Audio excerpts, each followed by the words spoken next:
Ang Florentina Ledesma Elementary School Complex mo'y bagong napili sa San Carlos PNP bilang beneficiary alang sa ilang Adapt School Program ug ang Memorandum of Agreement alang niini.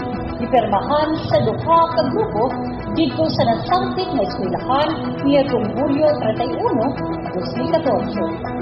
Ang pagpirma sa MOA gihimo nila ni Police Inspector Johnson Aurel Tiglao, Operation Officer sa San Carlos PNP, ug Carla Romanillos, PhD School Principal ug sinaksihan sa mga magtutudlo nga ginikanan ug sa mga kabataan sa FLES.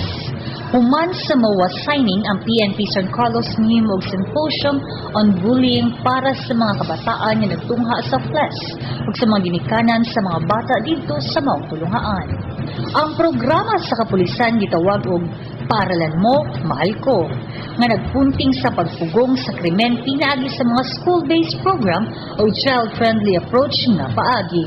Puyusab sa mga programa ang pag-influence, pag-monitor ug paggiya sa mga pupils kabahin sa pagrespeto ug pagsunod sa mga balaod.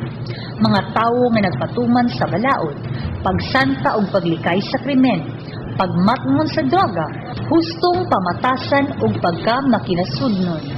Gikalipay ni Carla Romanillos, ang school principal sa FLES, nga sila usa-usab sa napili sa Adapt a School program sa kapulisan ug si Romanillos nagkadayon nga ang giwipakita sa kapulisan nagpasabot nga sila mao ang atong kaabag sa pag-edukar sa atong mga kabataan.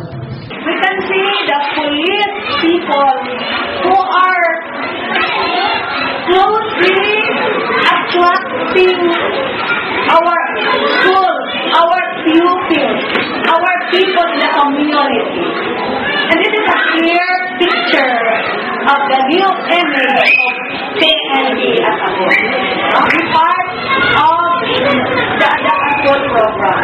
I am very glad because the outline activities are also the target of our school this year and the target of our teachers as well as our PTA officers. You know, it is not easy to feed the 600 children. According to the police inspector, Mom, we will be giving feeding to your 600 children by us and to offer their services. I am very glad that this would be replicated because good practices must be replicated.